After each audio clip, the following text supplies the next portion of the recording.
Hello, জি আপনার clear শোনা যাচ্ছে? শোনা যাচ্ছে? জি জি জি জি জি জি জি। আচ্ছা, ওই যে বারবার ফোন আসে তো বাইরের থেকে, জি জি জি ঝামেলা করে। জি জি জি। এটা যত মানে সব ইসের সাথে যোগাযোগ থেকে আপনাকে কল দেয় নেতা কর্মীরা, কাজী আইডা আমরা এই জন্য এটা একটু সেফ রেখে দিও, এটা কাউকে দেবা না। ঠিক আছে, তাহলে আমি প্রমিস করলাম এই সময় মুখ দেব। আচ্ছা ঠিক আছে, উপায় নাই তো। আমার মনে হয় ওটা একটু ঝামেলা করছিল, ওটাও চলে আসবে এখন, ওটা আমি এখন আসতে পারবে। জি জি। যাক, আমি এটা দিয়ে করি, তারপর ওটা দিয়ে করবো। আচ্ছা,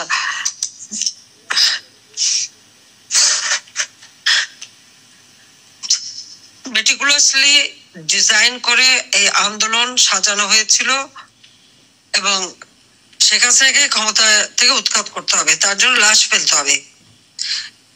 আবু সাইদের হত্যাকাণ্ডটা দেখে সারা বাংলাদেশের মানুষ, এমনকি আমি নিজেও খুব আহত হয়েছিলাম।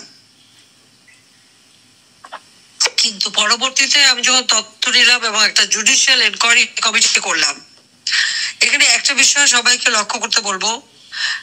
আবু সাইদ বুক পেতে দিল, সাথে সাথে গুলি চললো, তারপরে তাকে টেনে নিয়ে যাওয়া হলো।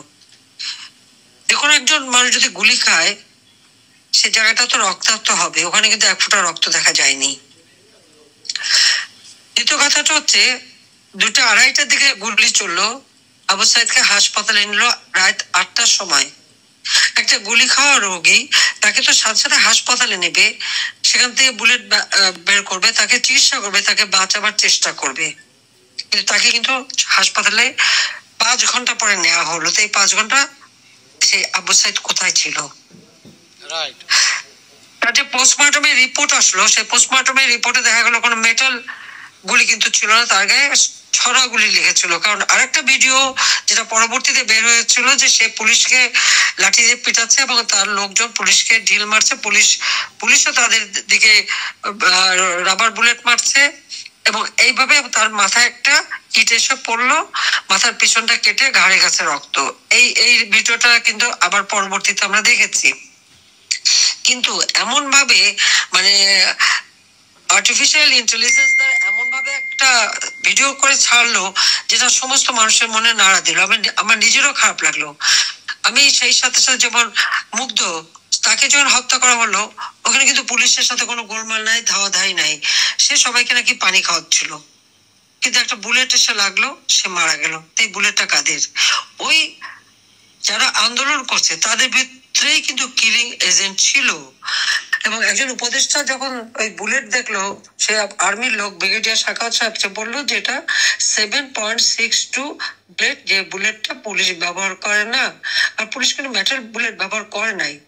সেখানে দেখা গেল যে এই বুলেটই বেশিরভাগ মানুষ আহত, এবং তিনি বললেন যে এটার জন্য তদন্ত করতে হবে যে কোন সিভিলিয়ানদের হাতে আর্মস চলে গেছে।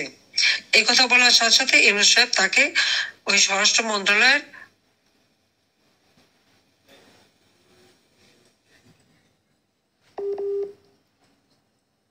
কল আসছে, অসুবিধা নেই, আবার ফোনে কল আসছে, ওইটা কাটলে আবার ক্লিয়ার হয়ে যাবে।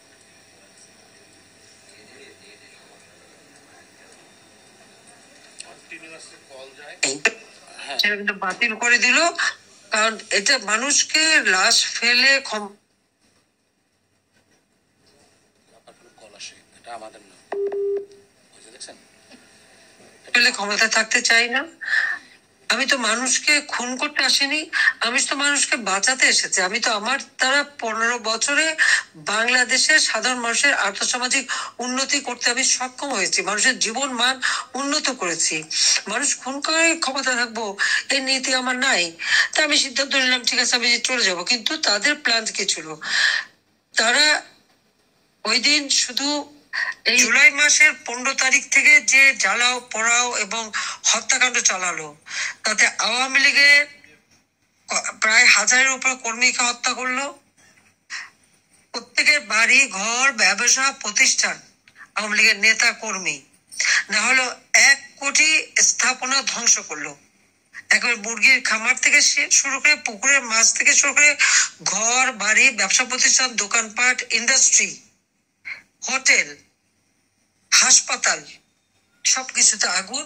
মেট্রো রেল, এক্সপ্রেসওয়ে থেকে শুরু করে পদ্মা সেতু পর্যন্ত ভাঙতে গেল, হানিফ ফ্লাইওভার পর্যন্ত তারা ভাঙলো, রাস্তাঘাট, বিটিভি, বাংলাদেশ টেলিভিশন, আমাদের সেতু ভবন, সড়ক ভবন থেকে শুরু করে এমনকি দুর্যোগ মন্ত্রণালয়ের ভবন, কোনোটাই বাদ দিল না, সব জায়গায় আগুন দিয়ে পোড়াতে শুরু করলো।